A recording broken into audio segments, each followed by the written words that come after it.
कोशिश करनी चाहिए कि व्यवसाय को ज़्यादा से ज़्यादा हमें आगे बढ़ाना चाहिए।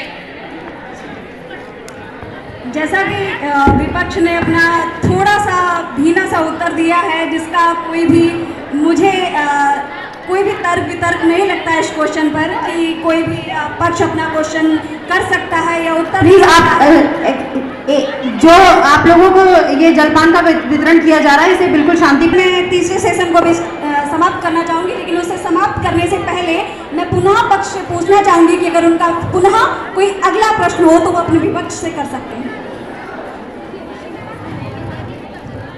हमारा कोई क्वेश्चन नहीं है, लेकिन अगर ये तीसरा सत्र समाप्त नहीं होने जा रहा है तो हम इत्र की उपयोगिता जरूर बता देना चाहते हैं। और इत्र का हमारे जो इतिहास की नगरी और इत्र की नगरी है कन्नौज, जो कि इत्र की राजधानी है, उसमें इत्र का महत्व बताना चाहती हूँ।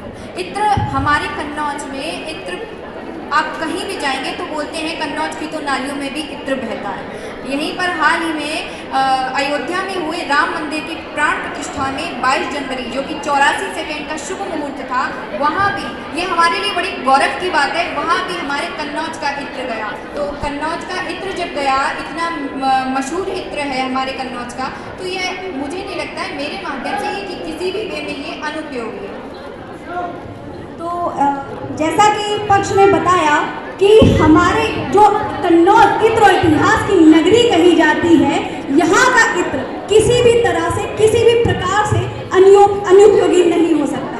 तो इन्हीं के साथ मैं अपने तीनों सेक्शन को समाप्त करती हूँ। और जैसा कि पक्ष और विपक्ष ने अपने विचार रखे, जैसा कि वेस्ट मैनेजमेंट की बात करें तो पक्ष ने बताया कि कैसे हम वेस्ट किए हुए मटेरियल को पुनः रीयूज कर सकते हैं। वहीं विपक्ष के कुछ अपने सवाल रहे, तो वहीं आवारा पशुओं का जो प्रबंधन रहा, जो कि पक्ष ने अपने सवाल रखे कि नियम तो सरकारें बना देती है, परंतु आम जनता को वो नियम पता नहीं चलते हैं। और जैसा कि इतिहास में इत्र को इतिहास में बढ़ाने का कार्य जो सेशन था, तो उसमें जो कि नंदनी यहाँ पे प्रियांशी कुछ एक सवाल पक्ष पार्टी से पूछना चाहती है। कृपया आप जब स्पीकर की एक आवाज़ या जो वो स्टॉप हो जाए तब आप अपनी बात स्टार्ट कर सकते हैं। आपको इस तरीके से बीच में स्पीकर को रोकने का कोई रूल नहीं बनता।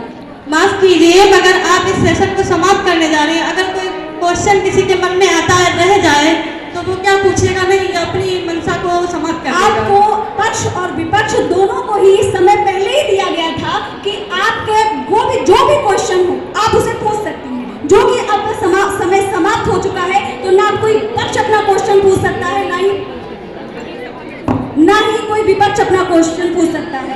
जो कि अगर आपके मन में आपका कोई क्वेश्चन रह गया हो तो आप अगली सभा में उसे जरूर डिस्कस करिएगा। जो भी आप विपक्ष हो या पक्ष हो, आप अपना उत्तर जरूर पा सकेंगे। इसी के साथ जैसा कि मैं इस पर अपनी कुछ ओपिनियन रखना चाहूँगी कि सरकारें नियम तो बना देती है, जैसा कि पक्ष ने कहा था, तो ये बात सही है कि सरकारें नियम तो बना देती है, किंतु आम जनता को पता नहीं चलता। और वो पता कैसे चलेगा? जैसे कि कहा जाता है आज युवा भारत देश की नींव है, तो जब युवा ही जागरूक नहीं होगा तो कैसे आम जनता तक वह बातें पहुंचेंगी। आज हम बहुत से गांवों को, पिछड़े एरियो को देखते हैं कि वहाँ पे लोगों ने ये भावना, ये अपने मन में एक विचार बना रखा है कि हम तो पढ़े लिखे नहीं हैं या हमें अपने बच्चों को नहीं पढ़ाना है। वो खुद भी मतलब ये मानते हैं कि वो जानवरों का सानी चारा करते हैं और वो उसी सोसाइटी में अपने बच्चों को भी पढ़ाते हैं।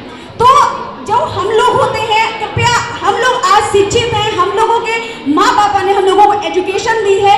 आज हम लोग सोचते हैं कि अगर आज हमने जो शख्सियत हासिल कर ली है, ये वो किस तरह हासिल करी है, यदि आज हम अपने पीछे आने वाले लोगों को बता देंगे तो वो हमसे आगे निकल जाएगा। आज हमें इस भावना को छोड़ना होगा, क्योंकि कहा जाता है ना, शिक्षा बढ़ने से ही बढ़ती है। शिक्षा में ज्ञान है जिसे आप जितना ही बांटें वो उतना ही बढ़ता है, ना कि घटता है।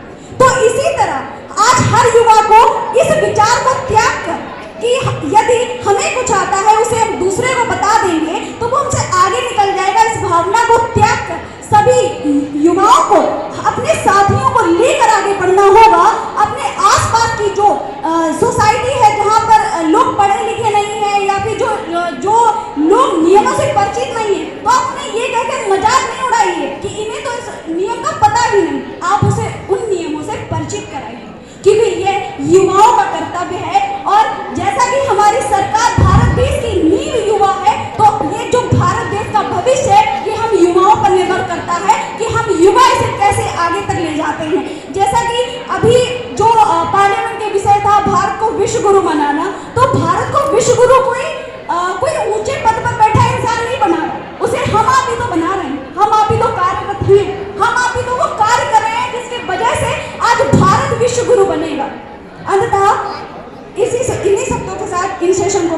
समाप्त करना चाहूँगी।